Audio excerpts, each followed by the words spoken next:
travel vlog. Ba, partner? Yes, pupunta kami ngayon. Maganda. Masakit vlog.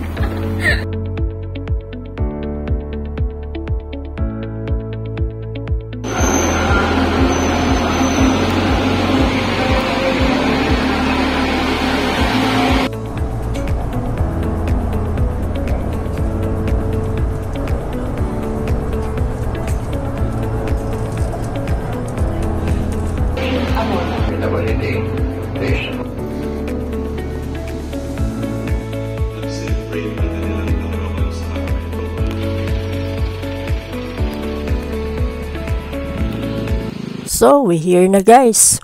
Welcome to our first destination, ang Basilica ng San Sebastian.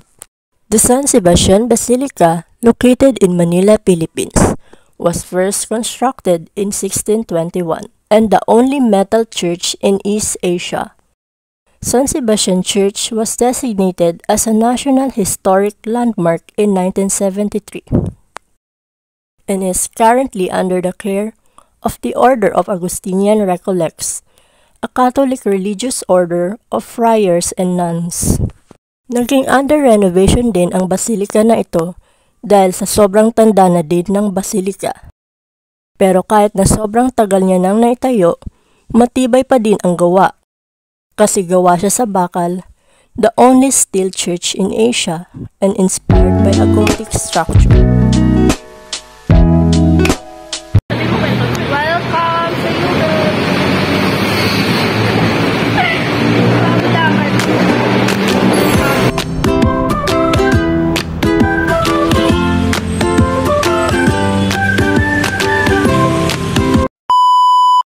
Welcome to Malacanang Heritage Tour.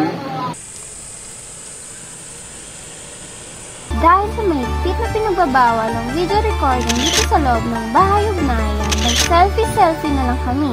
Ano pang hinihintay nyo? Tara na! Bahay ugnayan is a museum devoted to an exhibit on President Ferdinand Marcos Jr. Round to Malacanang.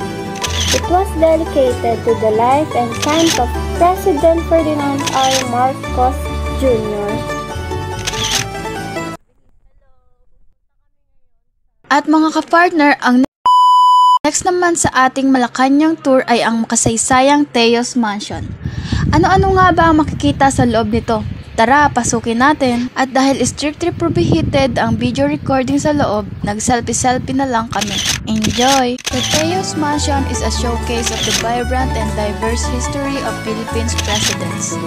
It houses an extensive collection of memorabilia, including presidential attire, footwear, flags, and sculpted busts. A section in the Teos Museum also features the portraits of the Philippine First Ladies.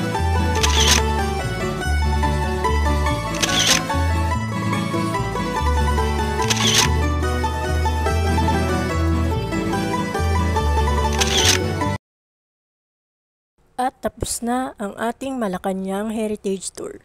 Suwagan sa lamin, kailan ba niya aaminin? Kanyang tunay na patingin. Suwagan sa lamin, kailan dapat gawin?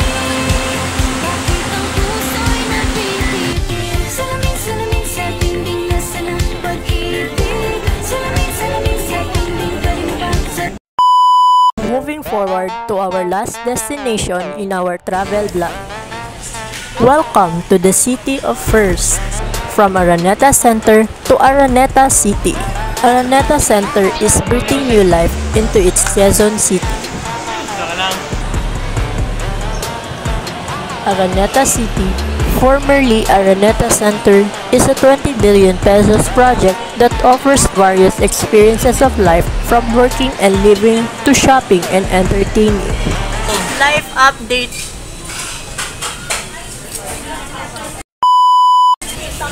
Hello guys, tapos na kami kumain. Ito siya.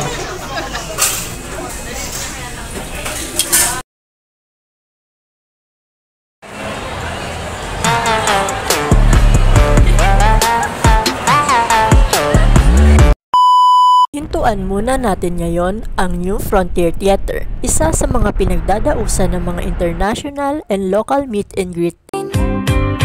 need you to spell it out. Am I in?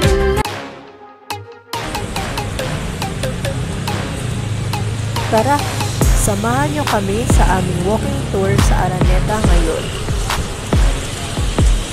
Ang next stop naman natin na pupuntahan ay ang tinaguriang Mini Disneyland, ang Fiesta Carnival. At syempre dito pa rin yan sa may Araneta City. At dahil free entrance lang siya, tara! Samahan niyo kaming libutin ng loob.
Got me spinning like a ballerina, feeling gangster every time I see ya.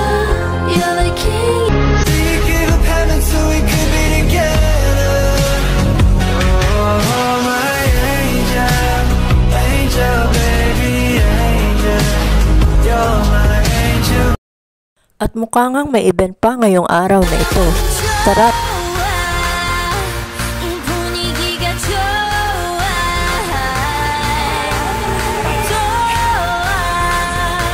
난 지금 네가 좋아. Ang next naman na madadaanan natin ngayon ay ang Smart Araneta Coliseum. 오늘 밤 너와 춤추고 싶어.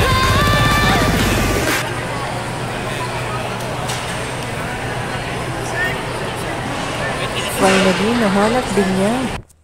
Sheesh! 너의 손을 잡고 어떤 길이라도 같이 걸었으면 해. 눈 앞에 왔잖아. 내가 여기 있잖아. 너의 입술로 말해. So, ngayon guys, kayo naman ang manghula saan ang next namin. Hindi na pala next, last na pupuntahan namin. At dahil bawal din mag-video sa loob ng Gateway Gallery, nag-picture-picture na lang kami.